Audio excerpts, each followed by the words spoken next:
পুটিমারিতে প্রাক্তন প্রধানের বাড়িতে আগুন, গভীর রাতে মুখোশধারীদের তাণ্ডব, বোমা ফাটিয়ে অগ্নিসংযোগের অভিযোগ। পুটিমারি ১ নম্বর গ্রাম পঞ্চায়েতের প্রাক্তন প্রধান রফিকুল হকের বাড়িতে অগ্নিসংযোগের অভিযোগকে ঘিরে তীব্র চাঞ্চল্য ছড়িয়েছে এলাকা জুড়ে। শুক্রবার গভীর রাতে একদল মুখোশধারী দুষ্কৃতী মোটর বাইকে করে এসে পরিকল্পিত হামলা চালায় বলে অভিযোগ উঠেছে। অভিযোগ, রাতের অন্ধকারে প্রায় ৫০ থেকে ৬০ জন দুষ্কৃতী আচমকায় রফিকুল হকের বাড়ি ঘিরে ফেলে। প্রথমেই বাড়ির বিদ্যুৎ সংযোগ বিচ্ছিন্ন করে দেওয়া হয়, যাতে পরিবার কার্যত অন্ধকারে আটকে পড়ে। এরপর শুরু হয় বোমাবাজি। একের পর এক বোমা ফাটার বিকট শব্দে কেঁপে ওঠে গোটা এলাকা, ছড়িয়ে পড়ে চরম আতঙ্ক। পরিবারের সদস্যরা প্রাণ বাঁচাতে বাড়ি থেকে বেরিয়ে আসতেই দুষ্কৃতীরা বাড়ির বিভিন্ন অংশে পেট্রোল ঢেলে আগুন ধরিয়ে দেয় বলে অভিযোগ।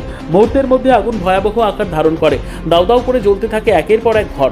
এই আগুনে বাড়ির অন্তত ৫টি ঘর সম্পূর্ণ পুড়ে ছাই হয়ে যায়। শুধু ঘরই নয়, আগুনে পুড়ে যায় আসবাবপত্র, পোশাক, প্রয়োজনীয় জিনিসপত্র এবং বহু গুরুত্বপূর্ণ নথিপত্র। স্থানীয় সূত্রের খবর, হঠাৎই হামলা ও অগ্নিসংযোগের ঘটনায় এলাকায় ব্যাপক আতঙ্কের পরিবেশ তৈরি হয়েছে। কে বা কারা এই হামলার পেছনে রয়েছে, কি উদ্দেশ্যে এমন ভয়ঙ্কর তাণ্ডব চালানো হলো তা এখনো স্পষ্ট নয়। তবে ঘটনার নেপথ্যে পুরনো শত্রুতা, রাজনৈতিক প্রতিহিংসা নাকি অন্য কোনো কারণ রয়েছে কিনা তা নিয়েও শুরু হয়েছে জোর চর্চা। ঘটনার খবর পেয়ে পুলিশ ঘটনাস্থলে পৌঁছে তদন্ত শুরু করেছে। কারা এই হামলার সঙ্গে জড়িত, কিভাবে এত বড় হামলার ছককষা হলো, তার সব দিক খতিয়ে দেখা হচ্ছে। ঘটনাকে কেন্দ্র করে পুটিমারি এলাকায় এখন চরম উত্তেজনা। গভীর রাতে প্রাক্তন প্রধানের বাড়িতে এমন দুঃসাহসিক হামলা ও অগ্নিসংযোগের অভিযোগে রাজনৈতিক ও প্রশাসনিক মহলেও তীব্র চাঞ্চল্য ছড়িয়েছে।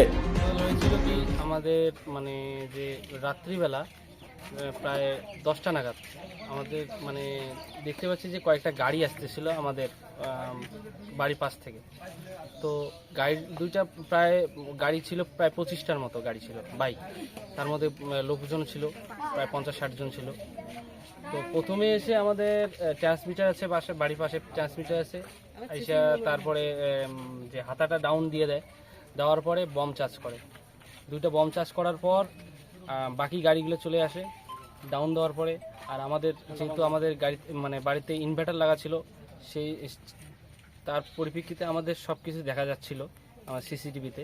তো আমরা দেখছিলাম যে প্রতিটা গাড়িতে প্রায় 3 জন করে ছিল লোক, 3 জন করে ছিল। বাড়িতে এসে প্রথমে বম চার্জ করে, বম চার্জ করার পরে বাড়িতে ঢুকে লুটপাট করে। লুটপাট করার পর তারপর প্রতিটা মানে ঘরে পেট্রোল দিয়ে প্রতিটা মানে জায়গায় জায়গায় লোক, পুরো চতুর্দিকে বাড়ির 4-5 দিক দিকে লোকজন ছিল।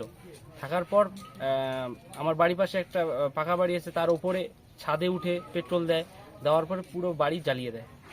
কারা করলো সেটা কারা করলো, কিছু মানে দুষ্কৃতী আছে।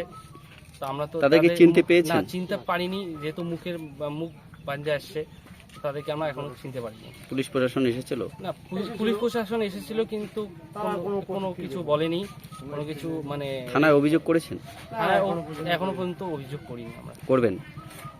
করবো দেখছি। কখন হয়েছে? রাত্রি প্রায় 10টা 45 দিকে চালু হয়েছে।